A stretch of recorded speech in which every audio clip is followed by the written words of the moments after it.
A struggling farmer takes his last chance at survival by purchasing a stretch of abandoned land on the outskirts of town. As he begins clearing the overgrown field, his plow uncovers something that should have stayed buried, a series of mysterious relics and cryptic symbols hidden deep beneath the earth. What starts as an innocent discovery quickly spirals into a dangerous web of long-buried secrets. Someone wanted these items to remain hidden forever, and they'll do anything to keep the past from coming to light. What deadly secrets lie beneath this seemingly worthless land? Before we jump back in, tell us where you're tuning in from.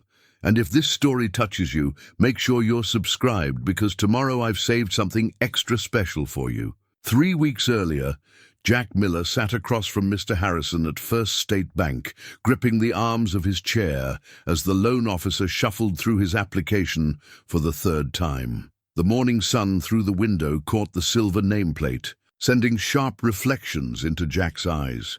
He'd polished his only good shoes for this meeting, pressed his father's old suit, but nothing could hide the desperation in his voice. "Mr. Harrison, please. That land's going for 1/4 of its value. With prices this low, I could double my acreage, maybe even triple my yield next season." Harrison's heavy sigh filled the small office. "Jack, you're already 3 payments behind on your existing mortgage. Taking on more debt?" He shook his head. "The bank simply can't justify it." "Can't justify it?" Jack leaned forward. "My family's worked that farm for 4 generations. My grandfather got his first loan from this very bank, back when a handshake meant something. Times change, Jack. Agriculture's not what it used to be. Have you considered selling? There are developers who—" "No." The word came out sharper than Jack intended. "I'm not selling. Not to developers, not to anyone." Harrison closed the file with a practiced finality. "Then I'm sorry, but there's nothing more to discuss." Jack stood, his father's suit suddenly too tight around the collar.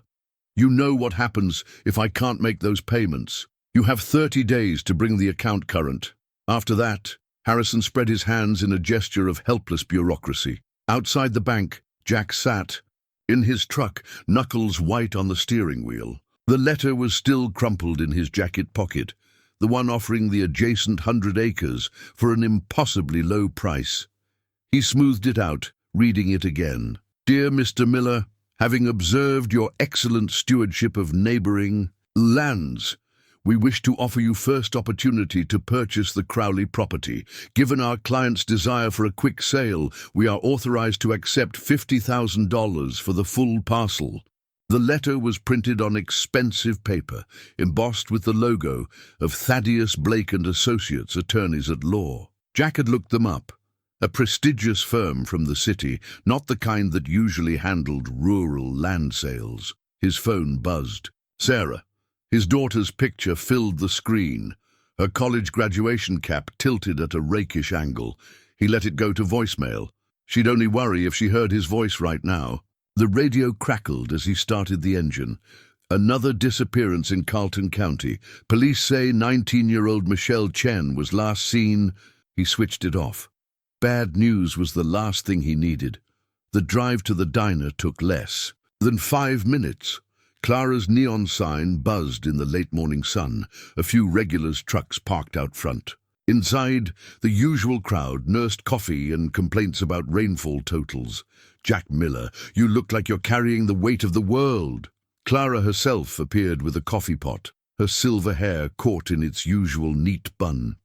She'd been serving farmers coffee and sympathy since before Jack was born. "Bank troubles," he admitted, accepting a cup.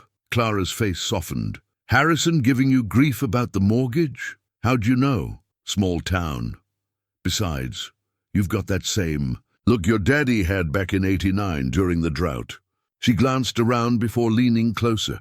"Heard about that Crowley land being up for sale?" Jack nodded. Too good to be true, probably, but without a loan. Funny business, that sale. Clara topped off his coffee, though he'd barely touched it. "Old man Crowley always said that land would never leave the family. Then he dies, and suddenly some city lawyer's practically giving it away." Something in her tone made Jack look up. What do you mean, funny business? Clara straightened, adjusting her apron. Just, people tried to buy that land before.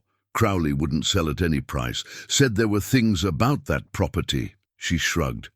Well, old men say lots of things. What kinds of things? But Clara was already moving away, called by another customer's raised cup. Jack sat back, fingering the letter in his pocket. The price was impossible, but so was losing the farm. Sometimes desperate times. He was reaching for his wallet when Clara returned, slipping him a folded piece of paper with his check. What's this? Number for Agnes Webb.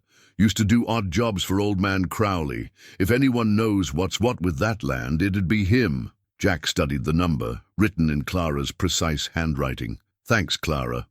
Just be careful, Jack. Some bargains come with hidden costs. The afternoon sun was sinking toward the horizon when Jack pulled up to the address Clara had given him. Agnes Webb's trailer sat at the end of a rutted dirt road, surrounded by car parts and engine blocks in various stages of decay. Webb himself emerged at Jack's knock, a tall man gone to seed, his white beard stained yellow around the mouth. Yeah? Mr. Webb, I'm Jack Miller. Clara from the diner gave me your number. I wanted to ask about the Crowley property. Webb's rheumy eyes sharpened. Who's asking about the Crowley place? I'm thinking of buying it. Got an offer from some lawyers in the city. Buying it? Webb spat off his porch. Boy, you don't want to mess with that land. Some places... He glanced over his shoulder, lowering his voice. Some places are better left alone. Sir, I don't mean to be rude, but I'm about to lose my farm. That land's my only chance. Webb studied him for a long moment. Finally, he stepped back, holding his door open. Better come in, then. There's things you ought to know. Inside, the trailer smelled of cigarettes and cat litter, though no cat was visible. Webb cleared papers from a chair, gesturing for Jack to sit. Worked that land for 20 years, Webb said, lowering himself into a battered recliner. Crowley was particular about who he let on his property, had rules, strange rules.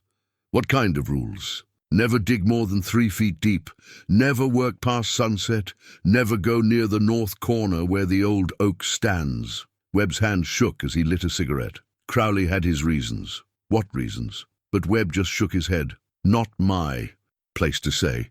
But I'll tell you this, there's a reason that land's going cheap, and it ain't 'cause some city lawyer's feeling generous. Jack left Webb's trailer with more questions than answers, the old man's warnings echoing in his head. But as he drove home, past the fields his family had worked for generations, he knew he was out of options. The next morning, he called Thaddeus Blake and Associates.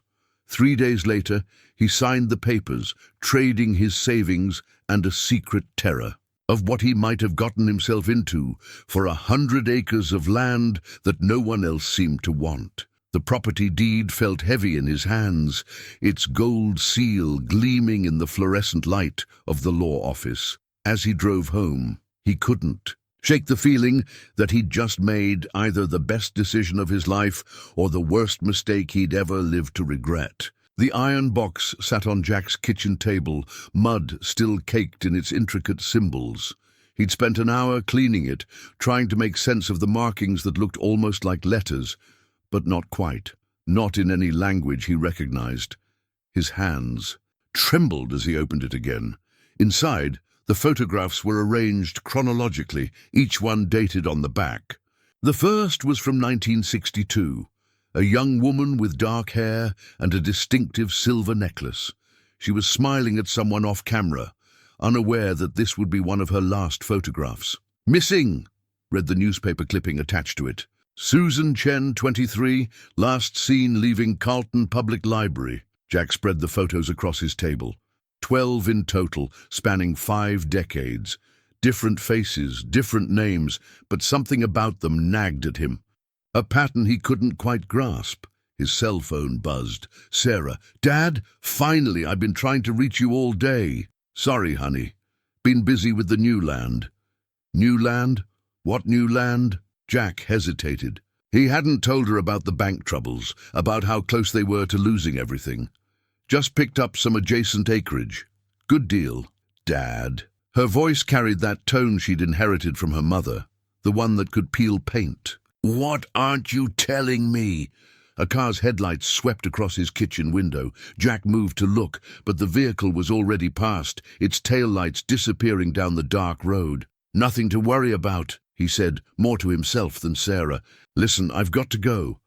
Early start tomorrow. Dad?" "Love you, sweetheart." He ended the call, turning back to the photographs. The faces stared up at him, their eyes holding secrets he was suddenly afraid to understand. The Carlton Public Library opened at 9. Jack was waiting when Mary Whitaker unlocked the doors, her eyebrows rising at his unusual presence. "Jack Miller? Don't usually see farmers in here this early. Need to look at your old newspapers, Mary, as far back as 1962. She led him to a microfiche reader in the back, looking for anything in particular. Missing persons cases. Started with Susan Chen. Mary's hand froze on the file drawer. Susan. Chen? Now there's a name I haven't heard in years. She glanced around the empty library. I knew her, you know. She worked here part-time. What happened to her? Nobody knows. She just vanished. Left work one evening and never made it. Home. Mary pulled out a file box. There were others too, over the years. Jack thought of the photographs in the iron box. How many others? Hard to say. People move away sometimes, or that's what we tell ourselves. She set the box down. Why the sudden interest? Before Jack could answer, the library door chimed. A man in a dark suit entered, his shoes clicking on the linoleum. "I'll leave you to it," Mary said quickly, hurrying away. Jack spent hours scrolling through old newspapers. Each photograph from the box had its match in the archives. 12. People who had disappeared without a trace. But it was more than that. They'd all vanished within a 5-mile radius of his new property. He was so engrossed that he didn't notice the man in the suit watching him from between the shelves. The sun was setting when Jack finally left the library, his notebook full of dates and details. As he walked to his truck, something crackled under his foot. A piece of paper, folded and wedged under his windshield wiper. "Stop looking," it read in block letters. "Some things should stay buried." Jack's hands shook as he crumpled the note. In his rearview mirror, a dark sedan pulled away from the curb, following him for 3 blocks before turning off. That night, he spread everything on his kitchen table. The photos, his notes, the threatening note. The iron box sat in the center, its symbols seeming to shift in the lamplight. He was reaching for his phone to call Sarah when headlights swept his driveway again. This time they didn't pass by. An engine idled, then cut off. Jack moved to the window, staying back in the shadows. A figure stood by his gate, just watching. After 5 long minutes, it returned to its car and drove away. But Jack knew with cold certainty they'd be back. He went to bed fully clothed, the iron box hidden under a loose floorboard in his closet. As he lay in the dark, he could almost hear Webb's voice. Some places are better left alone. Too late for that now. Whatever secrets lay buried in his new land, they didn't plan to stay buried much longer, and someone was willing to go to great lengths to keep them hidden. The ledger was small enough to fit in his palm, bound in cracked leather that had once been read. Jack sat at his computer, entering the coordinates into a mapping program, each entry marking another point in a pattern he was starting to understand, but afraid to believe. His phone rang. Sarah again. "I'm coming home," she said before he could speak. "What? No, you've got work. I called Mrs. Henderson at the diner. She says you bought the Crowley land." Jack rubbed his eyes. Small towns. "Sarah, nobody's bought that land in 60 years, Dad, and now you just happen to get it for a steal. After what happened to the Crowley family." That made him pause. "What do you mean, what happened to them?" A moment of silence. "You really don't know, do you? Check the dates, Dad. Check what happened to old man Crowley's parents." Jack opened another browser tab, typing quickly. The article was from 1962, just months before Susan Chen disappeared. Local couple found dead in apparent murder-suicide. His blood ran cold as he read the details. The elder Crowleys had been found in the north corner of their property, near an old oak tree. Webb's warning echoed in his mind. "Never go near the north corner. I'm catching the next flight," Sarah said. "No!" The word came out sharper than he intended. "Listen to me. I've got something to figure out here, but I need you safe. Just give me a few days." "Dad, promise me, Sarah." She sighed. 3 days, then I'm coming whether you like it or not." After hanging up, Jack returned to the coordinates. 12 points formed a rough circle around his property, each marking where a body should have been found. But no bodies had ever been recovered. The next number in the ledger was unfinished, just the first few digits written in shaky handwriting, as if something had interrupted Old Man Crowley while he was writing it. A knock at the door made Jack jump. He quickly closed the ledger, sliding it under some papers. Detective Marcus Reed stood on his porch, looking every bit of his 70 years. His badge was retired, but his eyes were still sharp. "Mr. Miller," Mary Whitaker called. "Said you were asking questions about Susan Chen." Jack hesitated, then stepped back. "Better come in." Reed moved slowly, taking in every detail of the kitchen. His gaze lingered on the papers Jack had tried to hide. "Found something interesting in that new land of yours, didn't you?" Jack studied the old detective. "Why did Mary call you?" "Because I spent 30 years trying to solve these cases. Started with Susan Chen, ended with Maria Torres in '98. Reed's hands twitched slightly. "Never could prove anything. But I had theories." Slowly, Jack retrieved the iron box and ledger. Reed's breath caught when he saw the symbols. "Where exactly did you find this?" "And 3 feet down, near the north corner." Reed's face had gone pale. "By the oak tree." Jack nodded. "Jesus." Reed sank into a chair. He was keeping track. All those years the crazy old man was keeping track. Of what? Sacrifices. The word hung in the air between them. Outside, a dog barked, then went suddenly silent. Reed leaned forward. "You need to understand something. This town has secrets, old secrets, the kind people kill to protect. The disappearances were no accidents, no random acts. Each one was chosen. Each one was—" Reed's voice cracked. "Susan was my sister's best friend. I promised to find her. Spent my whole career trying." Jack spread out the photographs. "These coordinates, they form a pattern around my land." "A circle," Reed nodded. "Ever wonder why nothing grows in that north corner? Why animals won't go near it?" "What are you saying?" "I'm saying there are people in this town, powerful people, who believe in old ways. Dark ways." Reed stood, moving to the window. "And they're watching you right now." Jack joined him. A dark sedan was parked across the street, its engine running. "They'll come for the box," Reed said. "Tonight, probably. If you're lucky, that's all they'll come for." "What do I do? Run? Sell the land? Forget what you found?" Reed turned to face him. "Or help me finish what I started 30 years ago. And if I help, then you'd better be ready. Because the people who killed Susan, who killed all of them, they're still here, still powerful. And they don't like their secrets being dug up." The sedan's headlights flared to life. Reed grabbed his arm. "Make your choice fast, Mr. Miller, because they've already made theirs." The newspaper clippings arrived in a manila envelope, slipped under his door sometime before dawn. Each one detailed a tragic accident: a house fire in '73, a car crash in '85, a gas leak in '92, all involving people who had asked too many questions.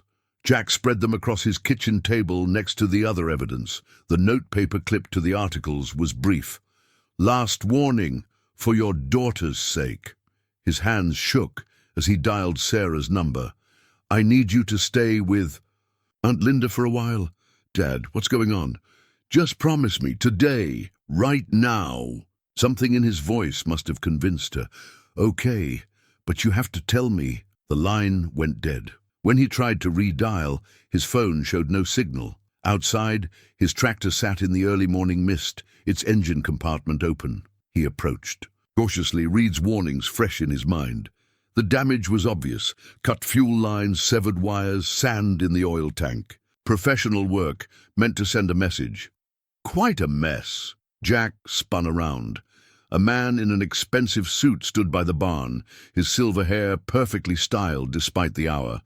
Police Chief William Drake looked nothing like his father, who'd held the same position when Susan Chen disappeared. "Chief Drake, what brings you out so early?" "Concerned citizen reported suspicious activity on your property." Drake's smile never reached his eyes. "Thought I should check personally." "Suspicious activity? Like someone sabotaging my equipment?"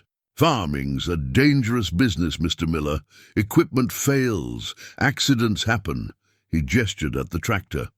"Like this unfortunate mechanical issue. Could have been serious if you hadn't caught it early." The threat was clear. Jack thought of the newspaper clippings, the accidents that had silenced others. "I appreciate your concern, Chief. That's what we're here for." Drake stepped closer. "You know, my father always spoke highly of your family. Said you understood the natural order of things, how some questions are better left unasked." A truck appeared on the access road, Clara's nephew Tommy making his usual feed delivery. Drake's expression flickered. "Think about what I said, Mr. Miller, about accidents." He turned to leave, then paused. "Oh, and if you see Detective Reed, tell him retirement means retired, for his own good." Jack waited until Drake's cruiser disappeared before examining the tractor more closely. Hidden beneath the sabotage was something else, a small camera, recently installed. His phone buzzed with a text from an unknown number. "Storage Unit 23, Carlton Mini Storage. Come alone. R." The storage facility was deserted when Jack arrived. Unit 23's padlock was new, its key taped beneath the number plate. Inside, Reed sat surrounded by 30 years of investigation files. "They move faster than I expected," Reed said, gesturing at a chair. "Drake showing up in person means we rattled them. They threatened Sarah." "They'll do more than threaten." Reed pulled out a thick file. "Look at this." The documents detailed property transfers dating back to the town's founding. The same family names appeared again and again, trading parcels of land in a pattern that couldn't be coincidence. "Your new property? It's the center point, the place where it all started." "What started?" "According to these records, some kind of ritual. Every few years they need—" Reed broke off, staring past Jack. "Down!" The storage unit's light exploded in a shower of sparks. Jack dove as something whistled past his ear. When he looked up, Reed was slumped against the wall, crimson spreading across his shirt. "Run!" Reed gasped. "The evidence! Keep it safe!" Jack grabbed the file and ran. Behind him, footsteps echoed on concrete. He made it to his truck as another shot cracked against metal. The drive home was a blur of back roads and paranoid glances in his rearview mirror. When he finally pulled into his driveway, his hands were shaking too badly to get the key in his door. Inside, he slumped against the wall. Reed's file clutched to his chest. His phone lit up with a message from Sarah. "At Aunt Linda's, Dad, please tell me what's happening." Before he could respond, headlights swept across his window. Multiple vehicles, engines rumbling in the growing dark. They weren't bothering with subtlety anymore. The time for warnings was over. Jack threw Reed's file into his fireplace just as the first pounding came at his door. The old records caught quickly, curling into ash.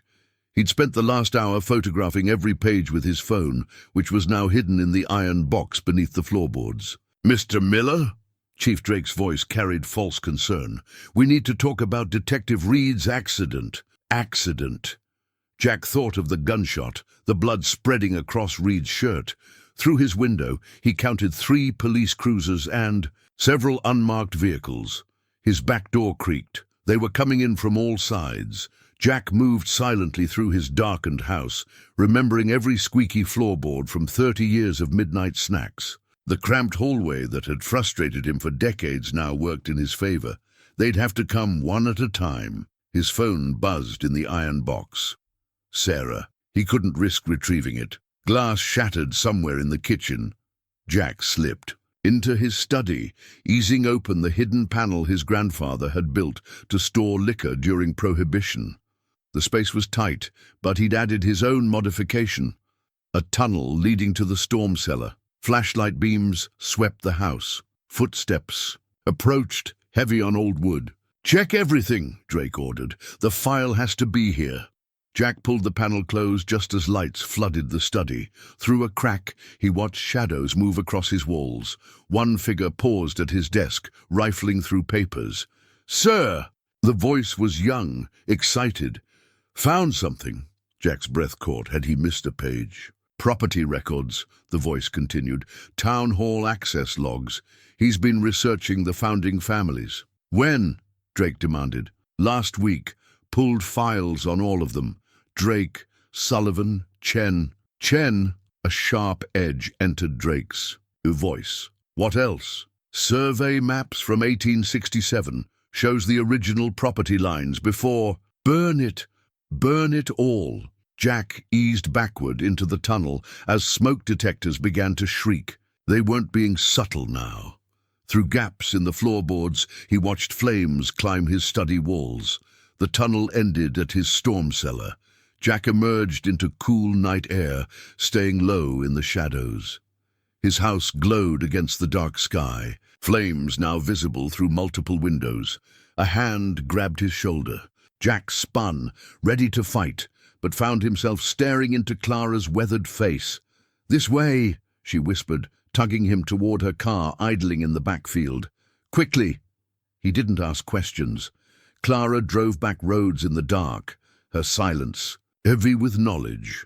Finally, she pulled up to the diner's back door. "My Henry was like you," she said, killing the engine. "Found things he wasn't supposed to find. Asked questions they didn't want asked." "What happened to him?" "Gas leak. At least that's what the report said." She produced a keyring. "There's something you need to see." The diner's basement was cramped, filled with decades of accumulated supplies. Clara moved aside a shelf of canned goods, revealing a hidden door. "Town hall archives," she explained, unlocking it. "Connected to half the buildings downtown through old bootlegging tunnels. Henry mapped them all. The passage was narrow, forcing them to walk single file. Their flashlight beams revealed brick walls sweating with age. "The founding families," Clara whispered as they walked. "They built this town on blood. Every few years they need a sacrifice to keep their power, their wealth. Susan Chen was the first I knew about, but not the first they took." They emerged into a vast room filled with filing cabinets. Henry found records going back to 1867, the year they made their original pact. Jack's flashlight caught gilt lettering on leather-bound books, Town Council Minutes 1867, 1868. "Why are you showing me this?" "Because Henry died trying to expose them. Reed, too, probably." Clara's face was grim in the shadows. "Someone has to finish what they started." She pulled out a massive ledger, its pages yellow with age. "The original town charter. Read it carefully. Especially the part about maintaining the sacred balance through regular tribute." Jack opened the book with trembling hands. The first page bore familiar symbols, the same ones carved into his iron box. "My God, now you understand what you've stumbled into." Clara checked her watch. "We need to go. They'll check here eventually." But Jack barely heard her. His eyes were fixed on a map bound into the charter, a perfect match for the coordinates in his ledger. At its center was his property, marked with a symbol he now recognized. It wasn't just land he'd bought, it was an altar. The tunnel network stretched beneath the entire town, but Clara led Jack straight to the section under his property. The air grew colder as they approached, their flashlight beams catching strange markings scratched into the brick walls. "We shouldn't be here," Clara whispered, her earlier confidence wavering.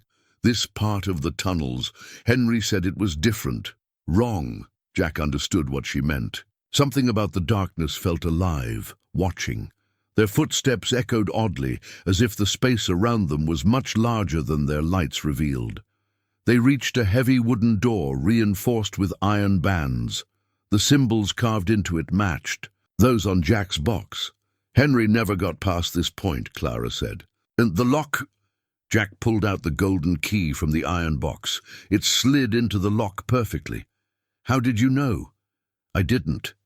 He turned the key. But everything's connected. The box, the coordinates, the symbols. The door opened with a groan that seemed to come from somewhere far below. Stale air rushed past them, carrying the scent of earth and something metallic. Blood, Clara breathed. Fresh blood. Their lights revealed a circular chamber about 30 feet across. Stone benches arranged in concentric rings faced a central altar, a block of black stone that seemed to drink in their flashlight beams. "This is where they do it," Jack said. "The sacrifices. Recently, too." Clara pointed to candle wax. Still soft. "We need to document everything." Jack pulled out his phone, photographing the chamber methodically. The walls were covered in the same symbols, arranged in patterns that made his head hurt if he looked too long. Something crunched under his foot. A necklace. Silver. Distinctive. "Susan Chen's," he said, showing Clara. They kept trophies. They found more. Rings, watches, personal items from each victim, all arranged on small stone shelves like offerings. "Look at this." Clara stood by the altar, examining grooves cut into its surface. They led to a central basin, currently empty, but stained dark. They drain the blood here, channel it somehow. Jack's flashlight caught something metallic behind the altar. A modern door, incongruous among the ancient stonework. Its electronic keypad glowed green. "They've updated the place," he said, trying the handle. Locked. Clara was examining the walls more closely. "These markings, they tell a story about power gained through sacrifice, about binding something beneath the town." Binding what? Before she could answer, voices echoed from the tunnel. Flashlight beams bounced off distant walls. "They're coming," Clara hissed. "We need to—" The electronic door beeped. They dove behind the altar as it opened. Everything prepared for "Tomorrow night," a familiar voice said. "Chief Drake, the girl's location is confirmed." Another voice, older, authoritative. "Yes, Mr. Sullivan. She's with her aunt exactly where we want her."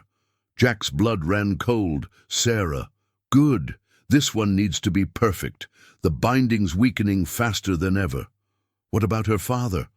"Find him. He can watch. Then he'll join the others." Footsteps approached the altar. Jack held his breath, pressing against the cold stone.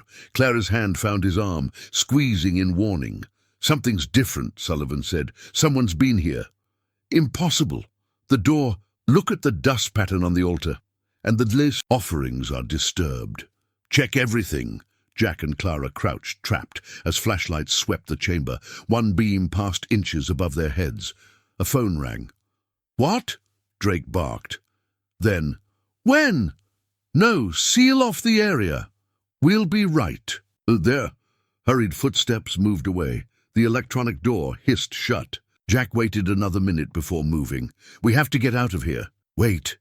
Clara was studying the altar's base. "There's something." She pressed a carved symbol. Stone grated against stone as a small panel opened, revealing an aged leather book. "Their ritual guide," she said, paging through it quickly. "Instructions, dates, requirements.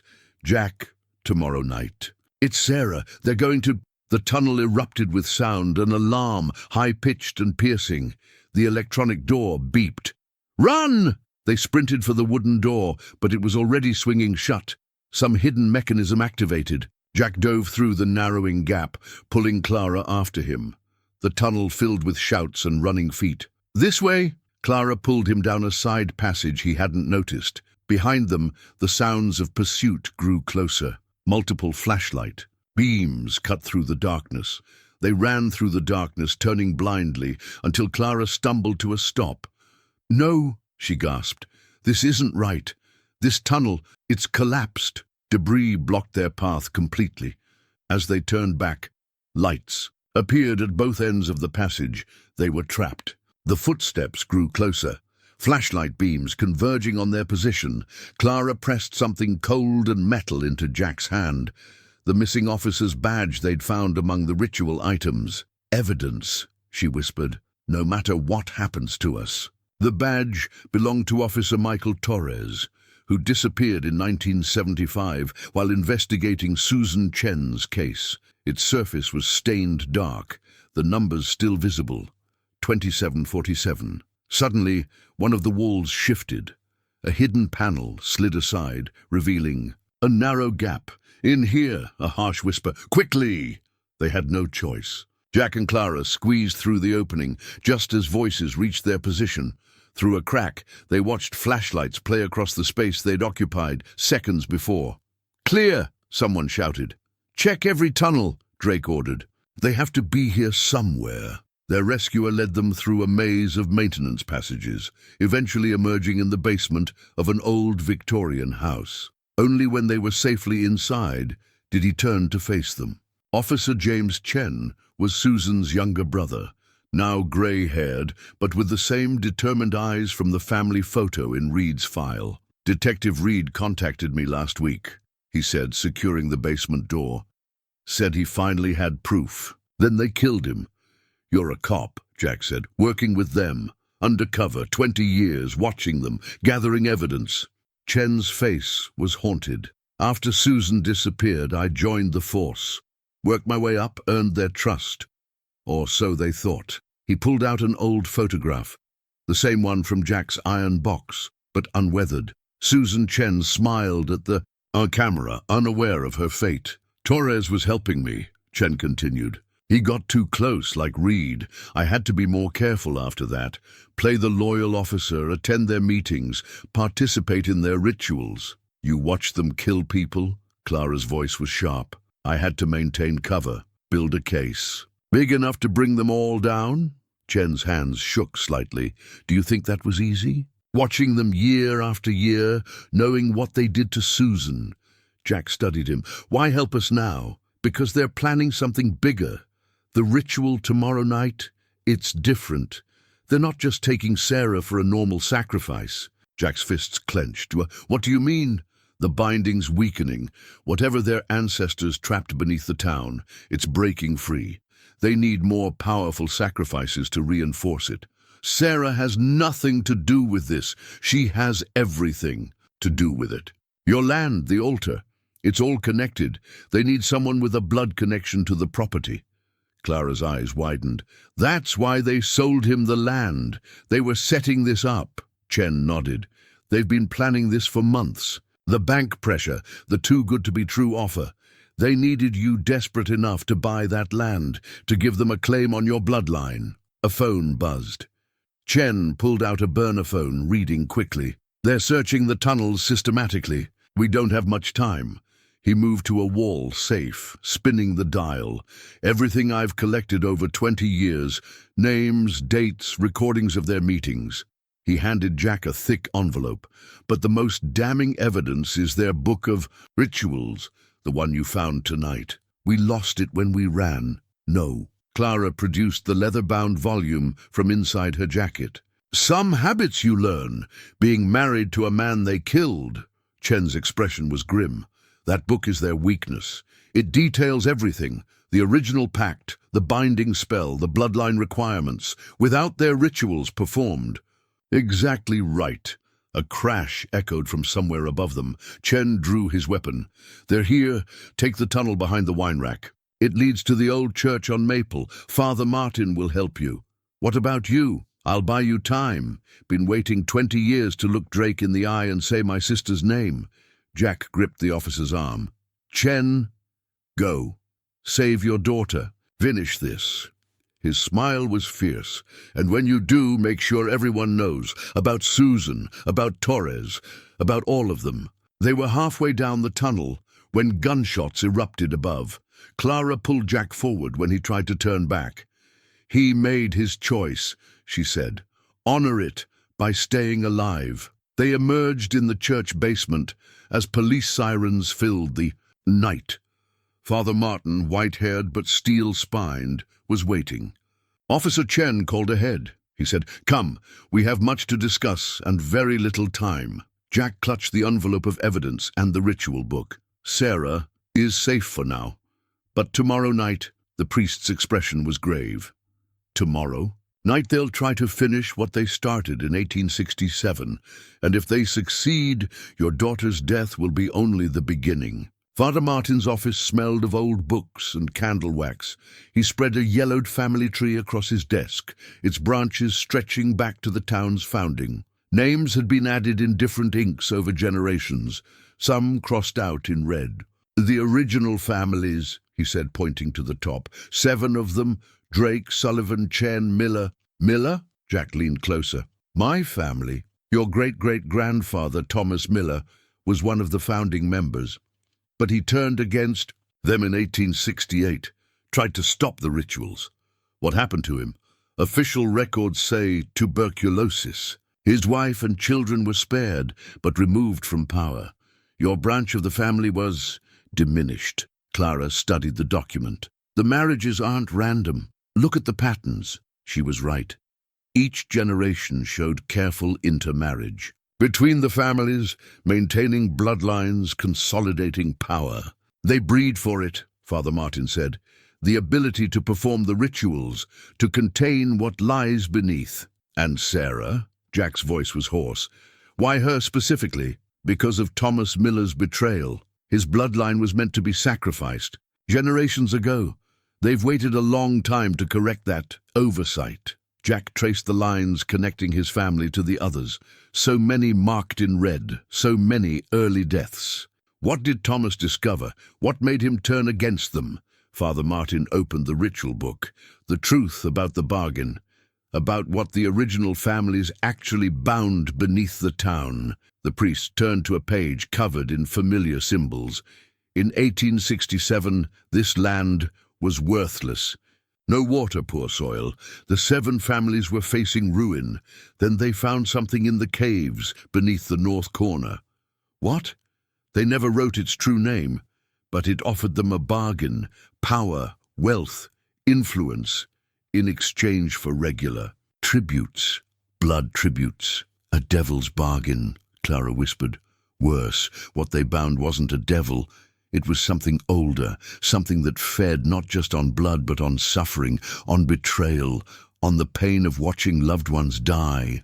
Jack thought of the photographs in his iron box, of Susan Chen's smile, of Sarah. Thomas Miller discovered the true price, Father Martin continued. How the creature's influence corrupted the families over generations, how it fed on their own. Evil as much as the sacrifices, he tried to break the binding. Why didn't he succeed? The other families stopped him, but not before he managed to weaken the original spell. That's why they need more sacrifices now, more powerful ones. Clara was studying the family tree again. These marked names, they're not all victims, are they? Some of them performed the rituals, the priest confirmed. Generation after generation, carefully chosen.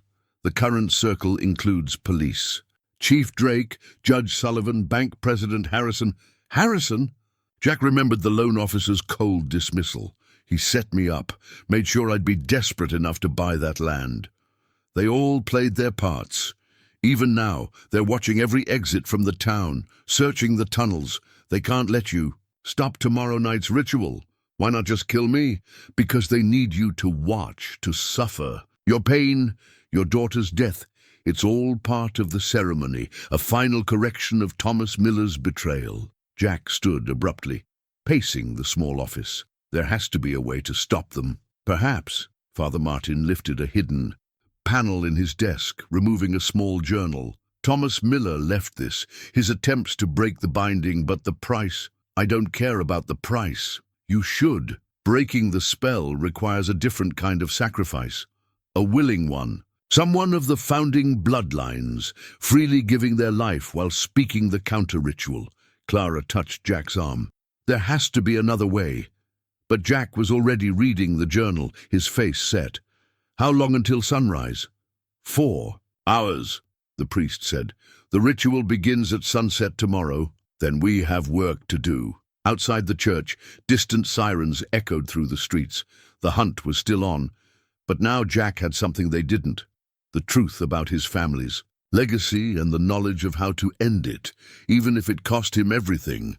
The town hall's basement archive smelled of mold and secrets.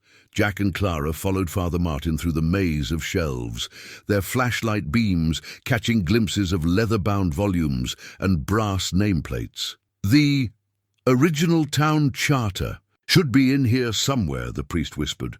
Thomas Miller mentioned it specifically in his journal, said it contained a hidden text, visible only under certain conditions. A door closed somewhere above them. Footsteps crossed the main floor. Night guard, Clara breathed. Right on schedule. They'd timed this carefully, waiting for the shift change. 5 minutes while the old guard left and the new one made his first coffee. 5 minutes to find what they needed. Here, Father Martin pulled a massive book from a shelf, its cover emblazoned with the town seal. July 15th, 1867. Jack opened. It carefully pages, crackling. The formal language of civic establishment filled the first pages, but something else showed through.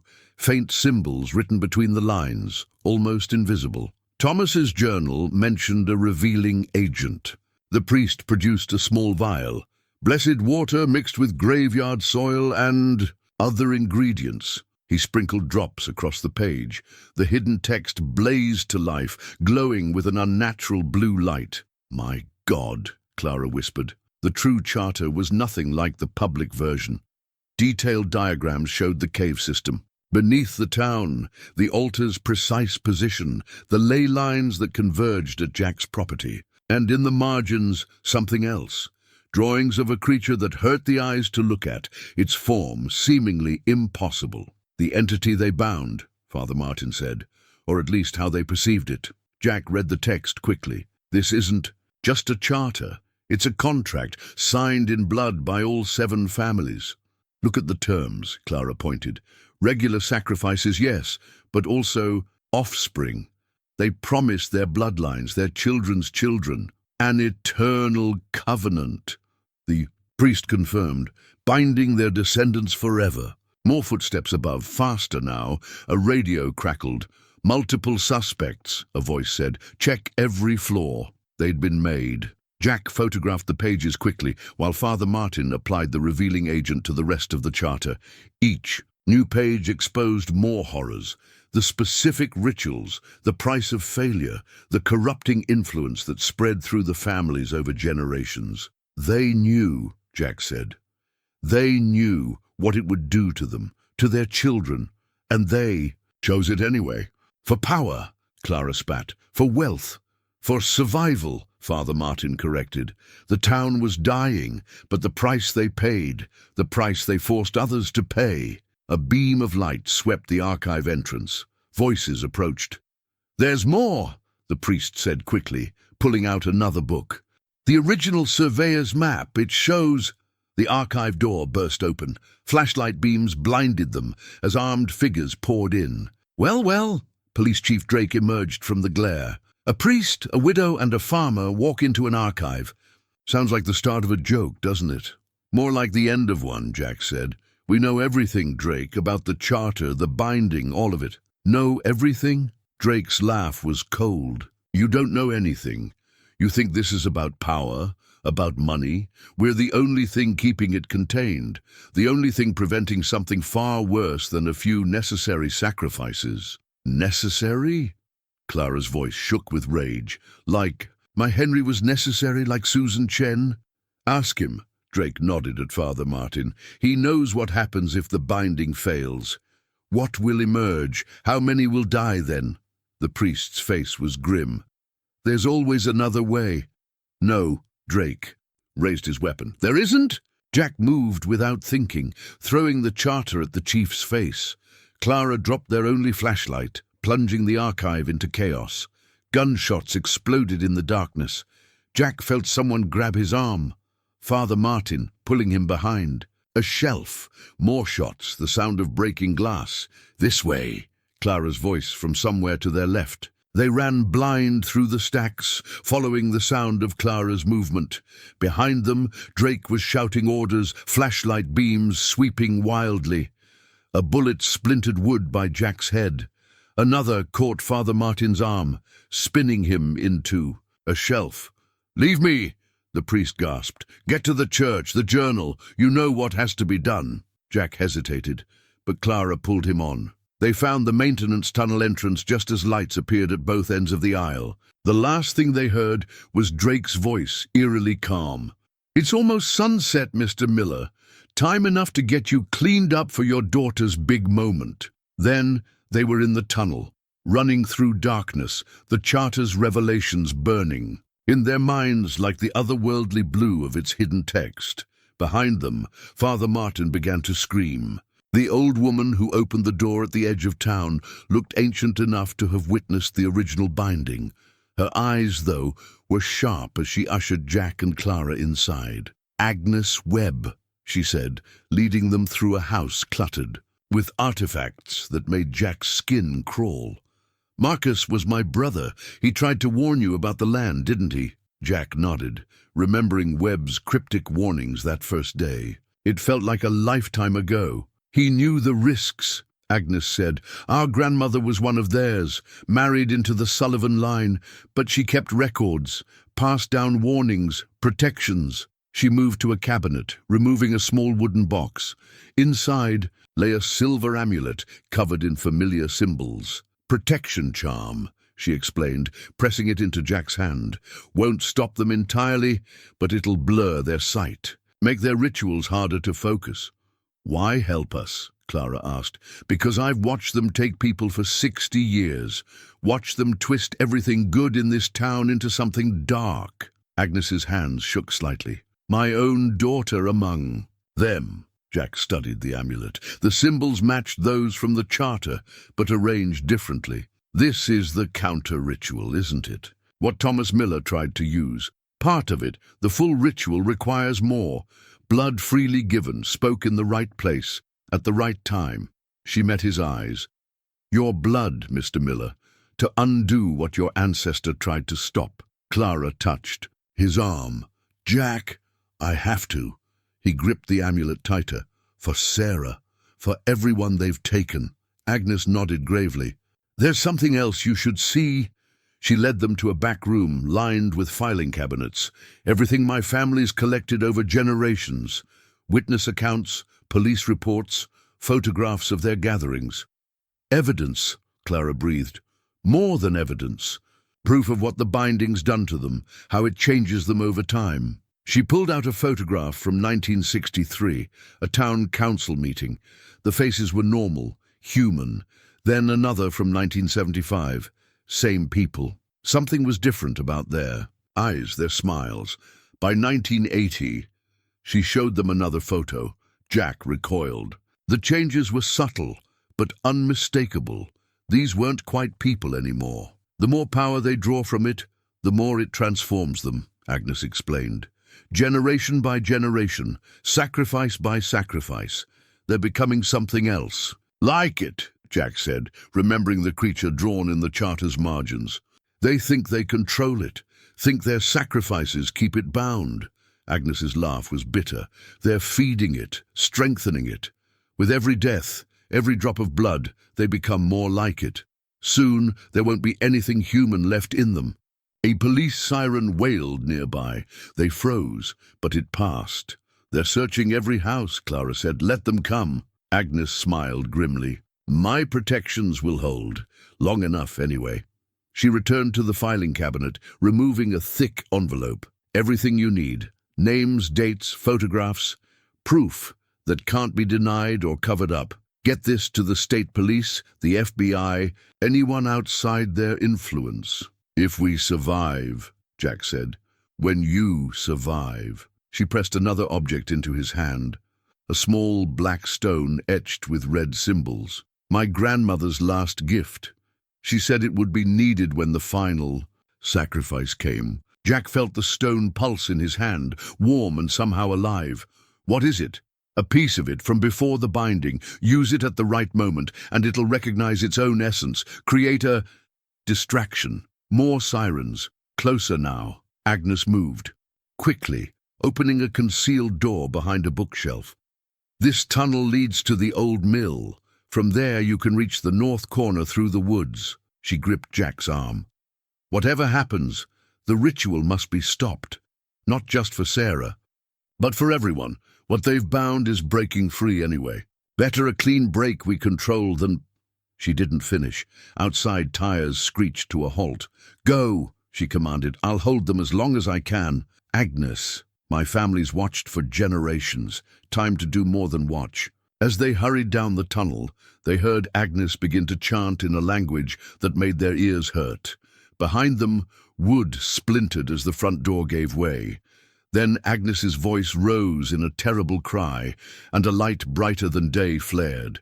Through the tunnel's entrance, the sounds that followed would haunt Jack's dreams if he lived to have any more dreams. They ran through the darkness, the amulet pulsing against his chest, the black stone burning in his pocket. Somewhere ahead lay the north corner, the old oak tree, and whatever waited beneath his cursed land. Behind them, Agnes Webb fought her last battle against the thing her family had watched for so long. Her sacrifice added one more name to the town's long list of necessary deaths, but if Jack had his way, she would be the last. The old mill's basement still held the machinery that had once ground the town's grain. Now it ground shadows into deeper darkness as Jack and Clara crouched behind rusted equipment, watching the meeting through gaps in the floorboards above. The inner circle had gathered in full. 12 figures in expensive suits and evening wear, looking more like a chamber of commerce meeting than a cult preparing for sacrifice. But their faces... Jack remembered Agnes's photographs. The subtle wrongness was there, more visible in person. The way their smiles stretched too wide, their eyes reflected light at the wrong angles. "The Miller girl is secured," Judge Sullivan's voice had changed since the archive, becoming deeper, resonating oddly. At the preparation site, Bank President Harrison adjusted his gold cufflinks, a nervous tick that seemed jarringly human. "Everything proceeds according to plan, except for her father." Police Chief Drake paced the creaking floorboards. "And the evidence they stole. Evidence is meaningless now." A woman Jack didn't recognize spoke, her movements unnaturally fluid. "After tonight, none of that will matter." "Mary Chen." Clara breathed the name. "Susan's cousin. She married into the Sullivan line." "The binding weakens by the hour," Mary continued. "We all feel it. The changes are accelerating." As if in response, Judge Sullivan's face seemed to shift, features flowing like wax for a moment before settling back to human shape. "We should have taken the girl years ago," Harrison said. "Why wait so long?" "The timing had to be perfect." Drake stopped pacing. "The stars aligned tonight. The PowerPoints are charged. And her blood carries the pure Miller line, uncorrupted by our evolution." Jack's fingers tightened on the protection charm. Sarah's blood. His daughter's blood, needed because his family had resisted the entity's influence. "And the other preparations?" Mary asked. "The altar is cleansed. The old channels reopened." Sullivan's smile was horrific. "Tonight, we complete what our ancestors began. Not just binding the power, but fully merging with it, becoming what we were meant to be." "What about the counter-ritual?" Harrison shifted uneasily. "If Miller found his ancestors' research impossible to perform without the focal stones," Drake said. "We destroyed those generations ago." Jack felt the black stone pulse in his pocket, warm against his leg.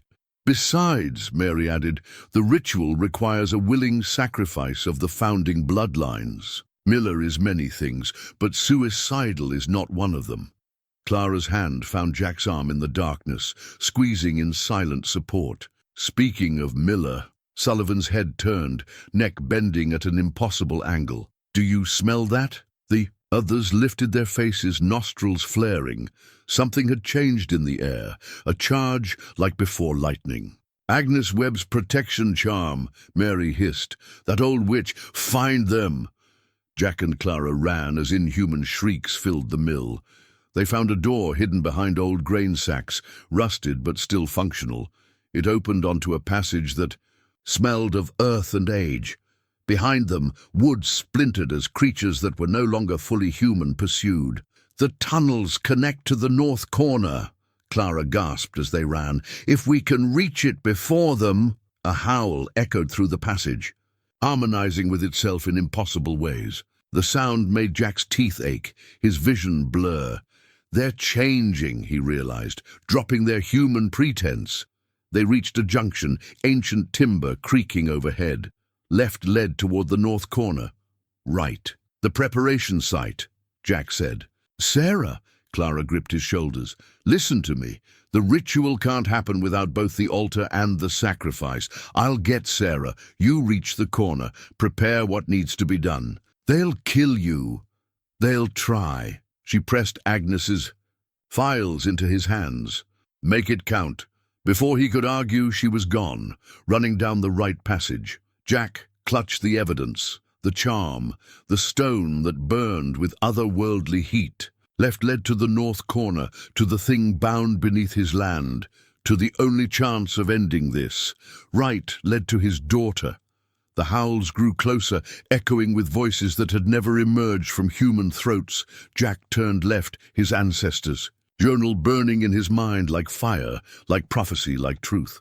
Sometimes the hardest choice is the only choice. The tunnel opened onto a small cave beneath the north corner. Jack's flashlight beam caught ancient markings carved into the walls, circles within circles, each containing symbols that matched those on his protection charm. At the center of the floor, a perfect circle had been cut into the living rock, filled with a substance that looked like black glass, but seemed to swallow light. He pulled out the old map Father Martin had shown him. The ley lines converged exactly here, forming a pattern that echoed the carved circles on the walls. This wasn't just a ritual site. It was a focal point of power that existed long before the town's founding. The black stone in his pocket pulsed stronger now, almost burning. When he pulled it out, the carved symbols on its surface glowed with a dull red light. He held it toward the glass-like circle, and something beneath the surface shifted in response. They found it by accident. Jack spun around. Agnes Webb stood in the tunnel entrance, looking more solid than any ghost should. The founding families, Webb's spirit continued. They were digging a well, broke through into this cave, found something that offered them everything they wanted. You're dead, Jack said. Agnes said you died years ago. Death doesn't mean much on this ground. Webb gestured at the walls. These markings, they're older than written history. The tribes that lived here never settled this exact spot, called it the hungry place, the place between. Jack's flashlight flickered. Between. What? Between here and somewhere else. Somewhere older, darker. Webb's form wavered. Your ancestor understood. That's why he tried to stop them. The thing they found, the power they thought they could control. It was never meant to be bound. The black stone pulsed again. In the circle of dark glass, something moved like oil underwater. What is it? Something that feeds on boundaries, on the spaces between choice and consequence, love and betrayal, sacrifice and survival. Webb's ghost was fading. The families thought they were binding it for power. But with every sacrifice, every ritual, they were actually helping it break through, Jack finished. Making this place more like where it came from. Yes, and now the boundary is almost gone. Tonight's ritual won't strengthen the binding. It'll shatter it completely. Jack touched the protection charm. That's why Agnes gave me these. The stone, the charm, they're pieces of the original binding.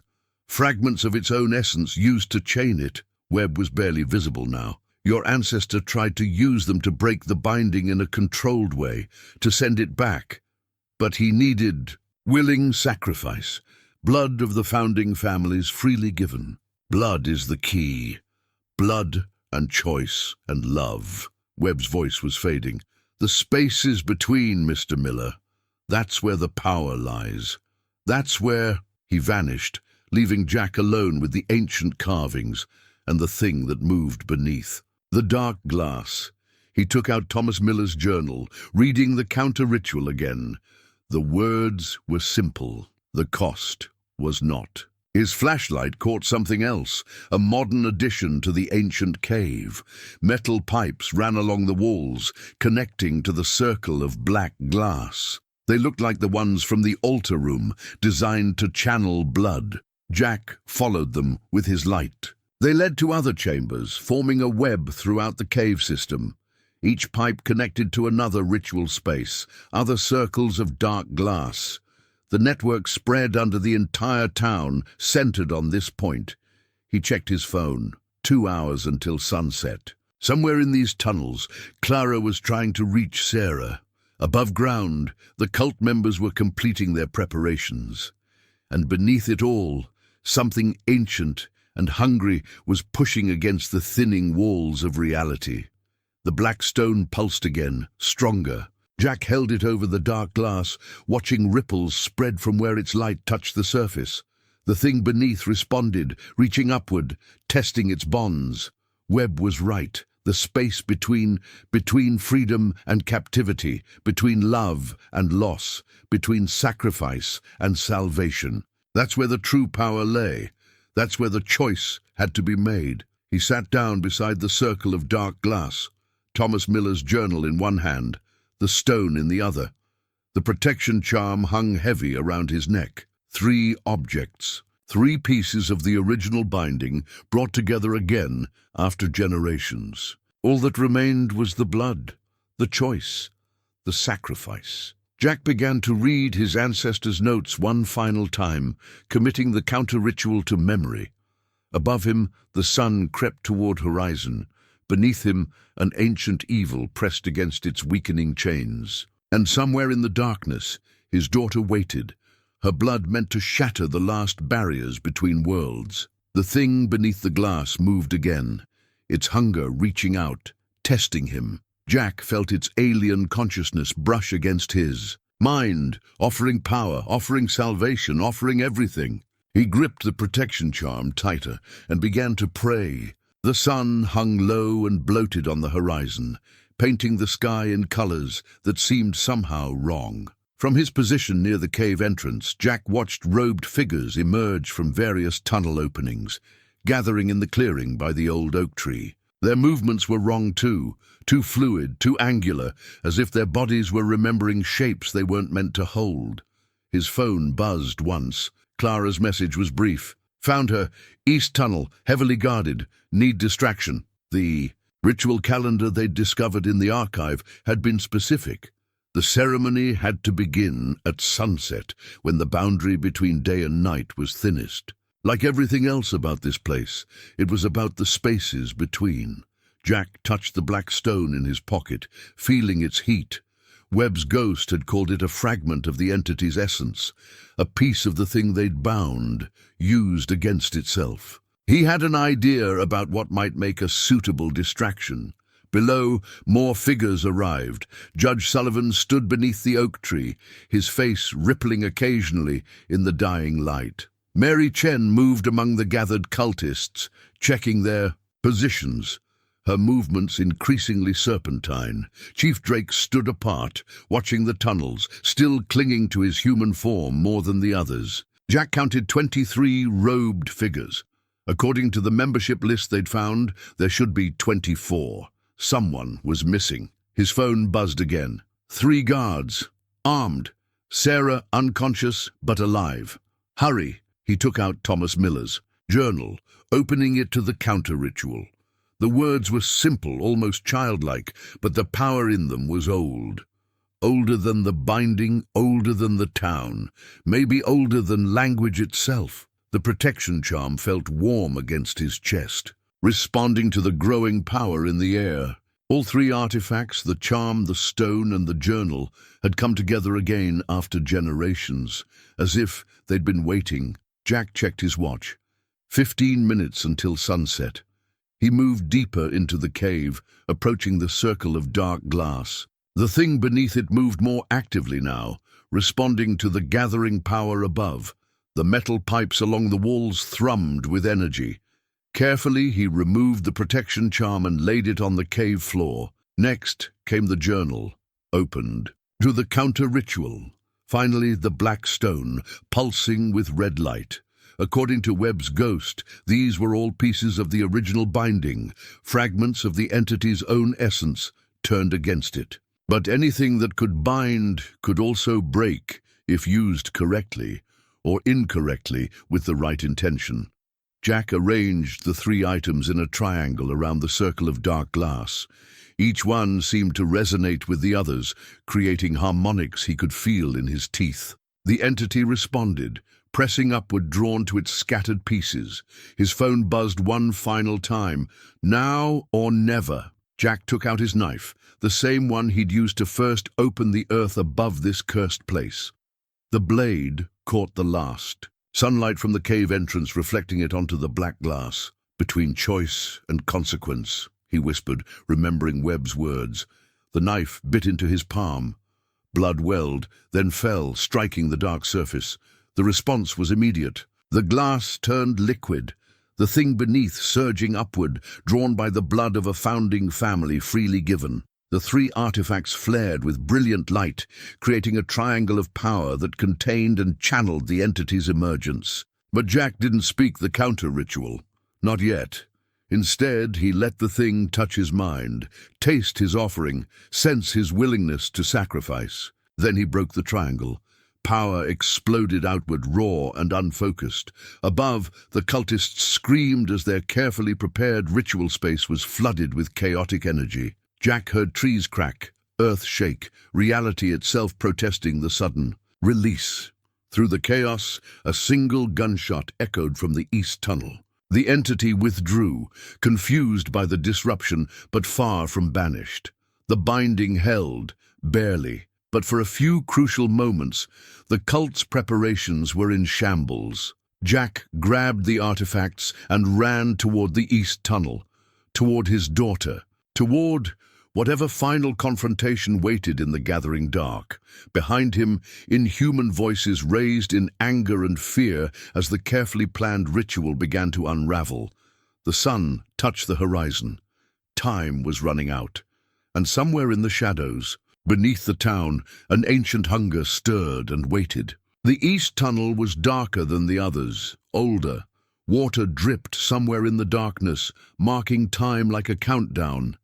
Jack's flashlight caught glimpses of ancient mining equipment, remnants of the town's first attempts to dig into earth, that should have been left undisturbed.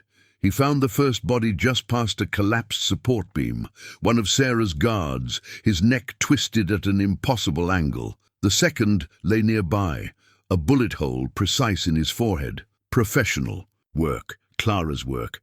But where was the third guard? "Clara?" His whisper echoed strangely. The protection charm pulsed, warning against his chest. "Here!" Her voice came from a side chamber. "Quickly!" Jack entered cautiously, his flashlight beam finding Sarah first. She lay unconscious on a stone, altar, pale but breathing. Clara stood beside her, gun trained steadily on Jack's chest. "You don't seem surprised," she said. "I counted the cultists above.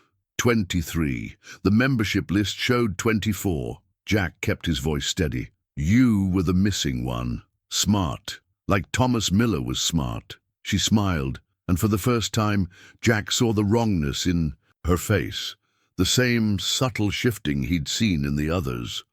"We learned from that mistake. After your ancestors' betrayal, we made sure to place watchers in every generation, to guide events when necessary.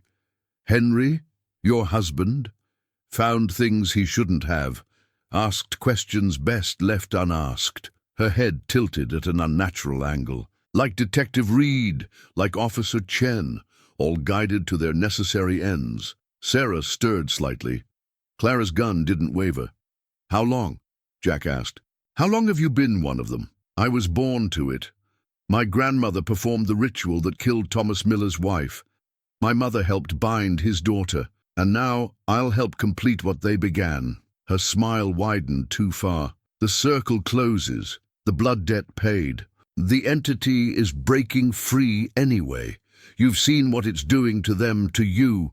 Evolution, Mr. Miller.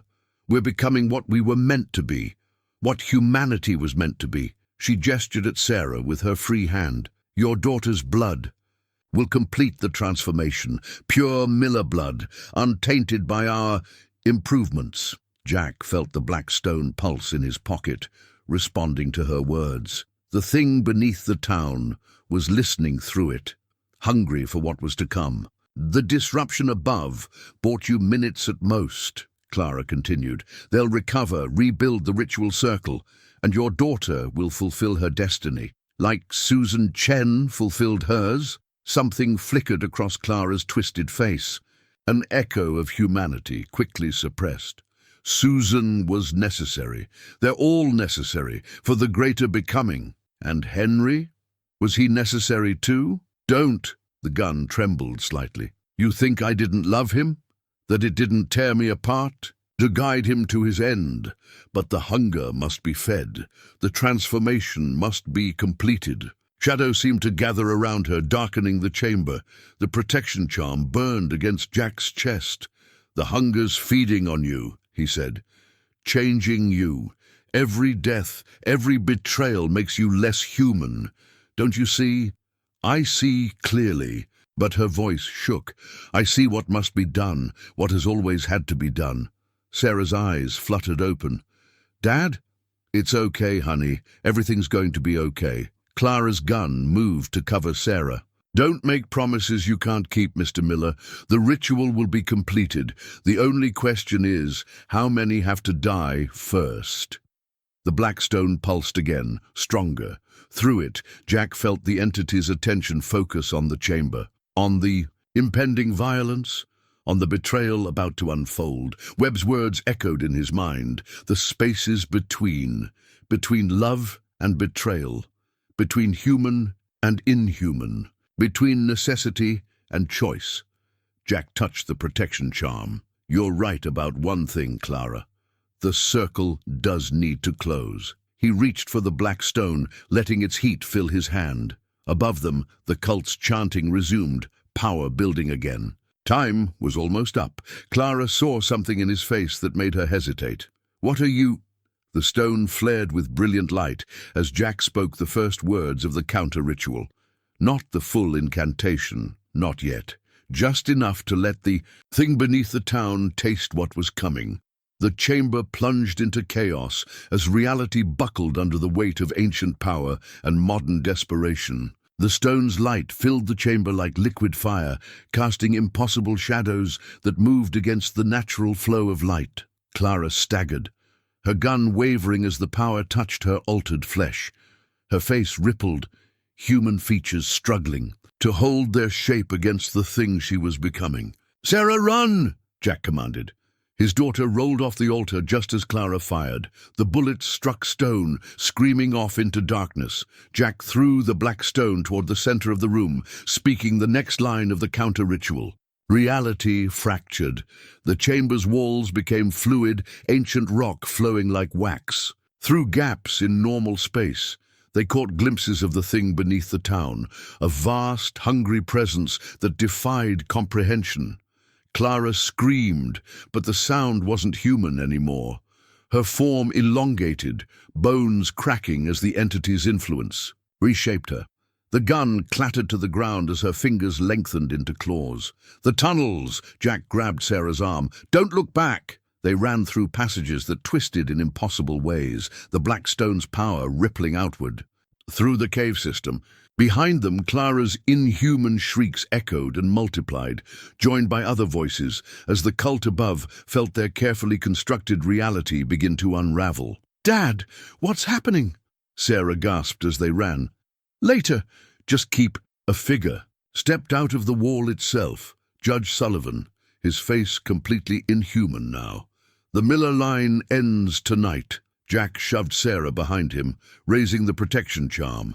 Sullivan hissed as its light touched him, his flesh smoking slightly. "You can't stop what's coming," Sullivan's voice resonated from multiple throats. "The binding breaks, the transformation completes, all will be—" The black stone's power pulsed through the walls again. Sullivan's form wavered like bad reception, parts of him seeming to exist in multiple places at once. The master ritual. "Book!" Sarah pointed to a leather-bound volume that had fallen from Sullivan's dissolving robes.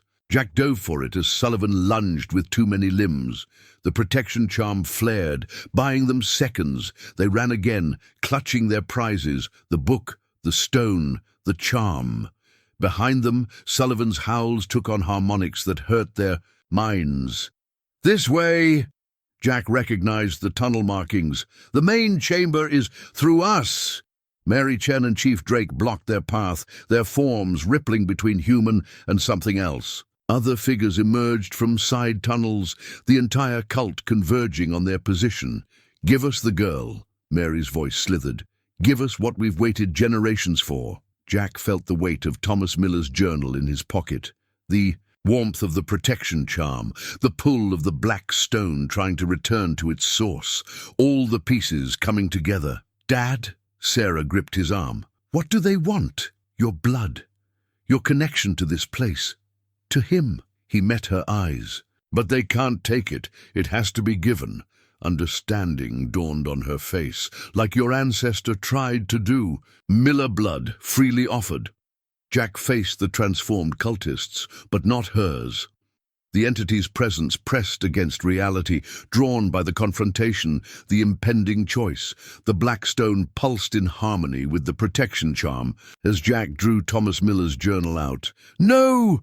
Drake's voice cracked with fear. "The counter-ritual requires the original binding elements. We destroyed them all."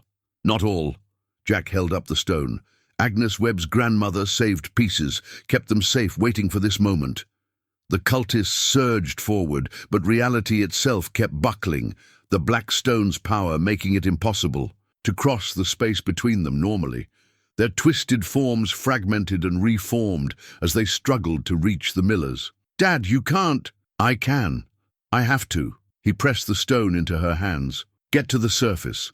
Find Father Martin's notes at the church. Make sure everyone knows what happened here." "But I love you." He pushed her toward a side tunnel as the cultists finally began to break through the disrupted space. "Run!" Sarah ran, clutching the black stone. Jack faced the approaching horrors, holding the protection charm high. Its light caught their twisted forms, revealing the full extent of their transformation. Behind them all, through the gaps in reality, the ancient hunger stirred and reached. Jack opened Thomas Miller's journal to the counter-ritual's final pages. His ancestors' last words, written in a shaking hand, caught the charm's light. "Between love and sacrifice lies salvation." The cultists attacked as Jack began to read. His blood freely offered to break a bargain made before his grandfather's grandfather was born. The chamber erupted in light and shadow, and the real battle for the town's soul began. The chamber transformed as Jack read the counter-ritual, its walls becoming transparent like dark glass. Through them, he could see the entity's true form, a vast, shifting presence that existed in dimensions human minds couldn't fully process. Its attention focused on him now, drawn by the words that had once bound it. The cultists attacked from all sides, their bodies corrupted by decades of exposure to its power. Clara moved like liquid shadow. Judge Sullivan's form multiplied with each step, and Mary Chen's flesh rippled with impossible geometries. But the protection charm's light held them back, creating a circle of clear space around Jack. "You'll doom us all," Drake's voice echoed from multiple mouths. "The binding is all that holds it." "The binding is what feeds it," Jack countered, continuing to read. Each word of the counter-ritual felt like fire in his throat, ancient power burning through his veins. Through the transparent walls, he saw Sarah reach the surface safely. The black stone she carried pulsed in harmony with his words, its power resonating with the protection charm and Thomas Miller's journal, all three artifacts of the original. Binding, working together one final time.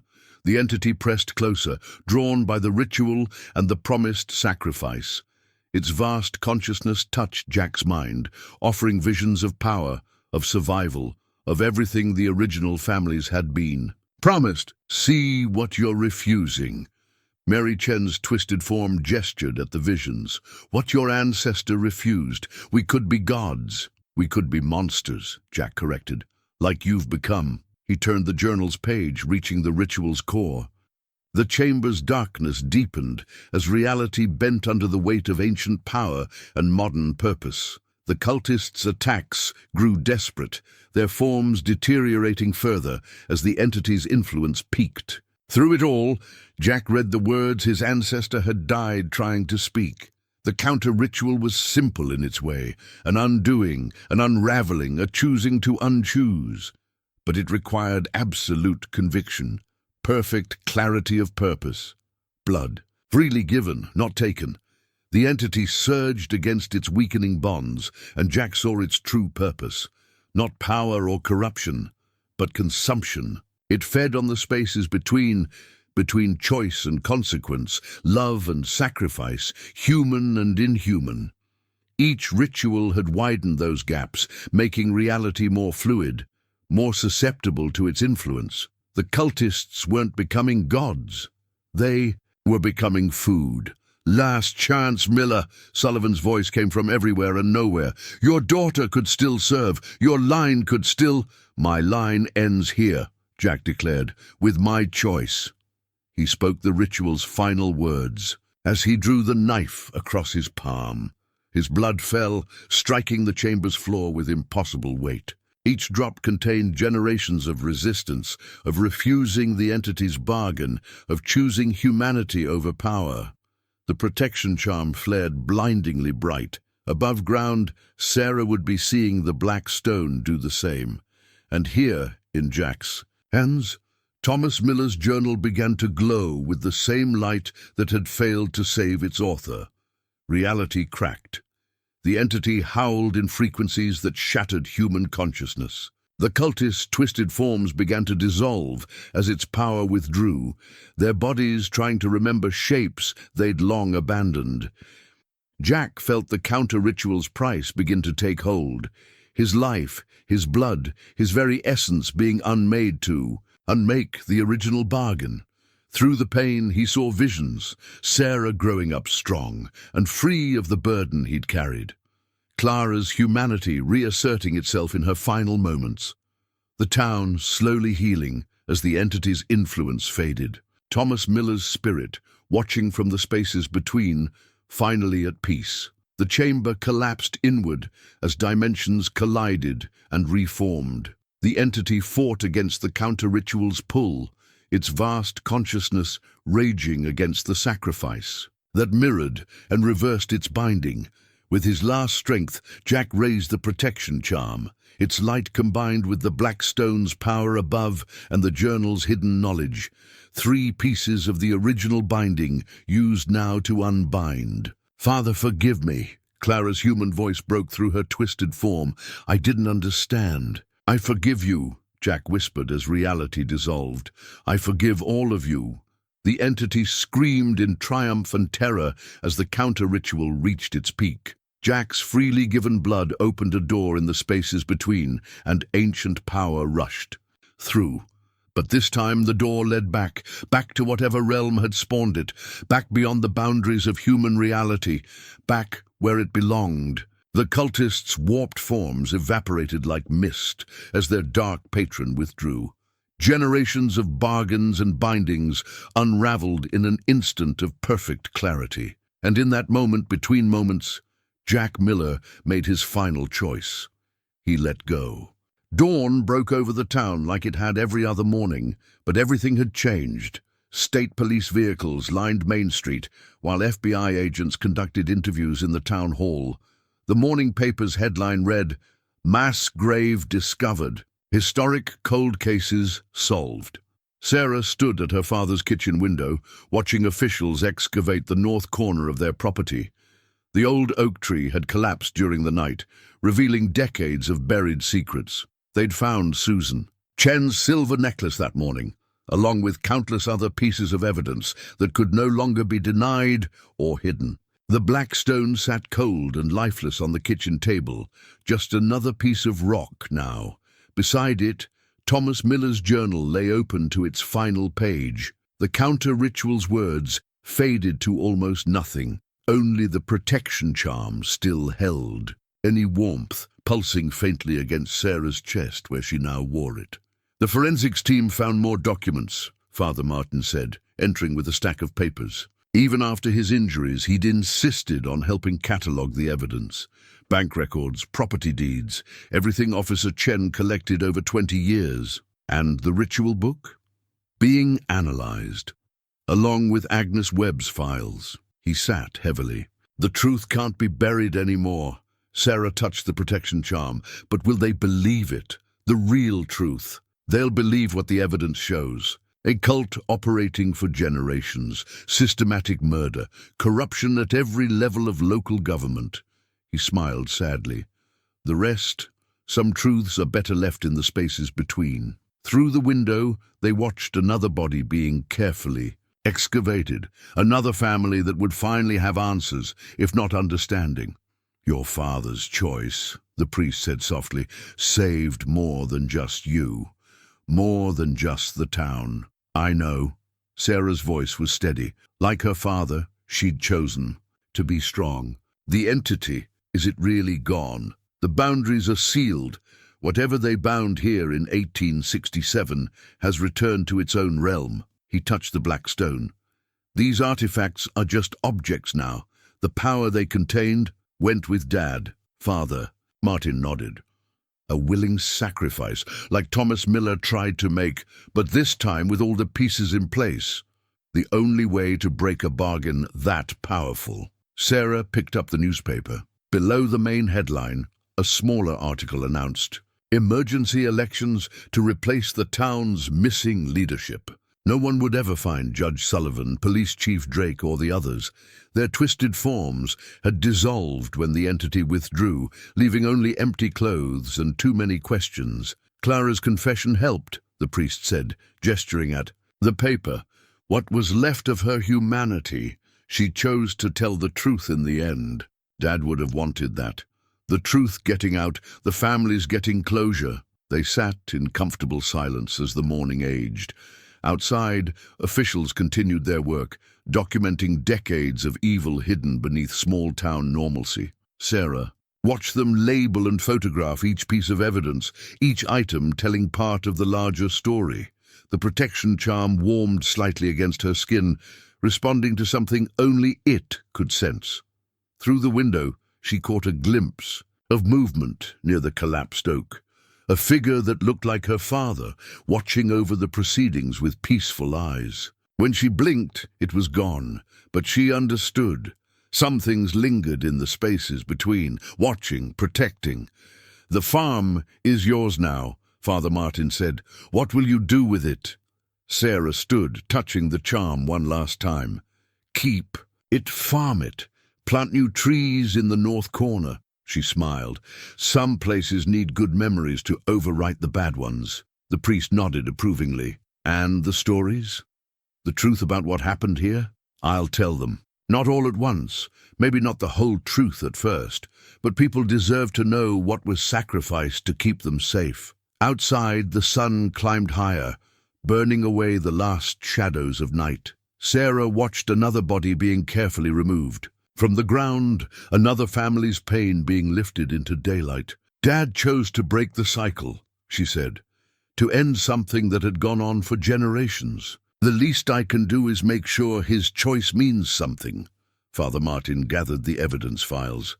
"Your father would be proud, I know." Sarah touched the window glass, feeling the warmth of morning.